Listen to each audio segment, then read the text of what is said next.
Chers amis, je commence par vous relater une petite conversation entre deux jeunes, petite conversation entendue dans un train, pas si loin d'ici, en France. Ils se disaient ceci: « Au fait, il y a combien d'étoiles sur le drapeau européen, tu sais, toi ?» 12, je crois. Il y en a autant que de pays de l'Union européenne, non? Oui, mais attends, on est plus que 12. On est 27, non? Ah oui, t'as raison. Il y a 27 étoiles alors? Non, je crois pas. Il me semble bien qu'il y en a 12. Oui, mais alors pourquoi 12? Sûrement parce que c'est joli. Ou alors comme un cadran de montre. Il y a 12 séparations aussi. Ah oui, peut-être. Ça doit être ça. Vous, chers amis, vous qui venez de réentendre dans la première lecture le texte de l'Apocalypse, qui parle d'une femme couronnée de 12 étoiles, forcément, ça vous fait tilt. Enfin, j'espère que ça vous fait tilt. Mais ce n'était pas le cas des deux jeunes voyageurs qui étaient dans le même wagon que moi et dont j'avais surpris la conversation. Et ils ont eu la mauvaise idée d'aller vérifier sur Internet. Alors attention à Internet, chers amis, il y a le meilleur comme le pire. Mais c'est loin d'être une source toujours fiable. C'est même l'un des lieux favoris de celles et ceux qui veulent nous priver du vrai sens de notre histoire, notamment quand ça les arrange. Parce que là, si vous allez regarder sur Internet l'origine du drapeau européen, vous allez avoir une petite surprise. Si vous allez sur le site officiel de l'Union européenne, comme je l'ai fait, on vous dit ceci, je cite, « Le cercle d'étoiles dorées représente la solidarité et l'harmonie entre les peuples. » C'est beau, mais c'est pas vrai du tout. Et pourtant, c'est le site officiel de l'Union européenne. Les 12 étoiles du drapeau européen, j'espère que je ne vous l'apprends pas, viennent d'abord du texte de l'Apocalypse que nous avons lu en première lecture ce matin. La femme reine du ciel, d'où la couleur bleue, est couronnée de 12 étoiles, c'est la femme de l'Apocalypse. Et si vous allez voir la véritable histoire du drapeau européen, celle qu'on aimerait bien que vous oubliez, vous verrez que ses fondateurs voulaient montrer les racines chrétiennes de l'Europe. Mais tous les drapeaux à croix qu'ils ont proposés ont été refusés par un membre. Du coup, on a eu l'idée des étoiles. C'est un peu plus neutre que la croix. Il y en avait d'abord 15 parce qu'on pensait en mettre autant qu'il y avait d'États membres. Et sur ce coup-là, mes deux jeunes n'avaient pas tout à fait tort au début.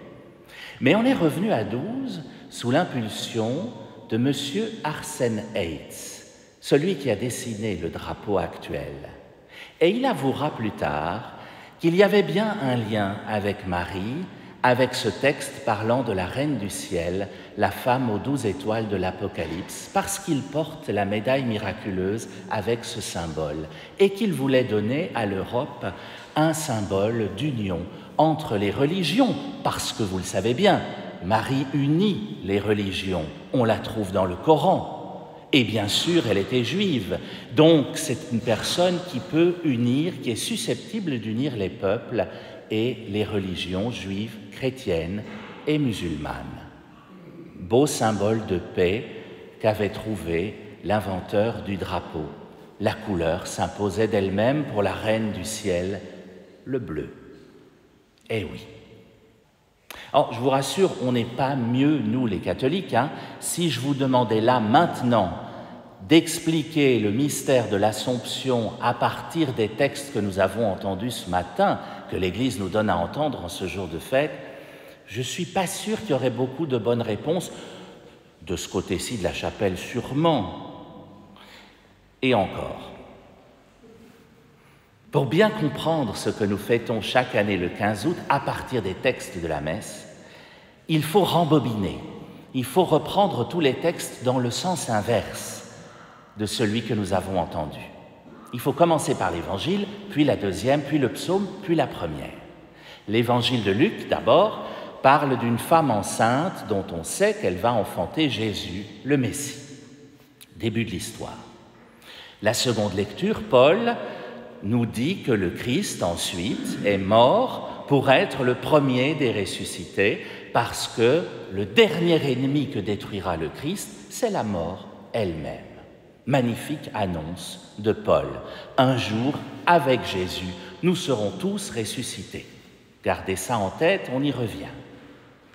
Et puis il y avait le psaume qui nous parlait d'une femme qui se prosterne devant son Seigneur, une fille qui devient une femme en gloire.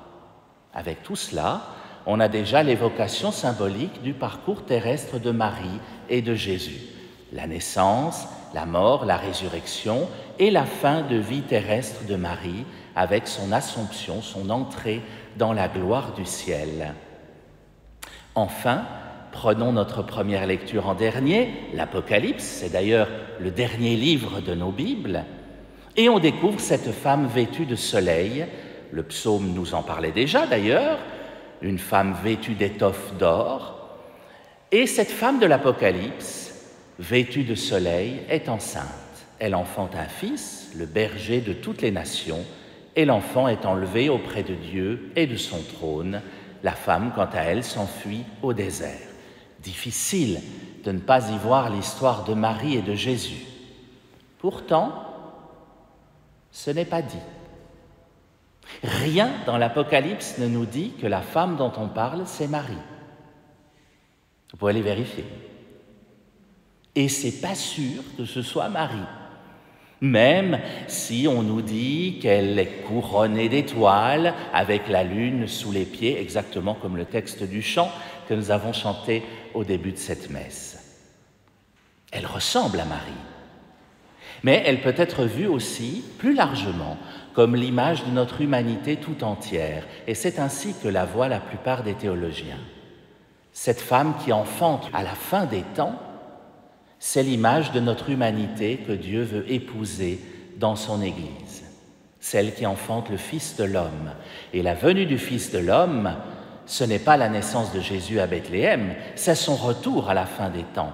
La naissance du Fils de l'homme, c'est le moment où tous les habitants du monde, vous comme moi, nous deviendrons enfin pleinement, réellement humains, fils de l'homme. Et vu le nombre de conflits qu'il y a actuellement sur la Terre, j'aime mieux vous dire qu'il y a encore de l'eau qui va couler sous les ponts avant qu'on devienne véritablement humain sur cette planète. La naissance du Fils de l'homme, c'est la naissance de l'humanité, le jour où nous renaîtrons tous au ciel, le jour de la résurrection des morts.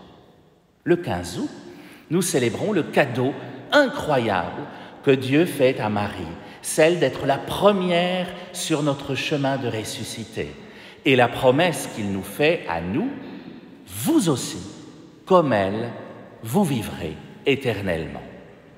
L'Assomption, c'est à la fois tout simple et bien mystérieux.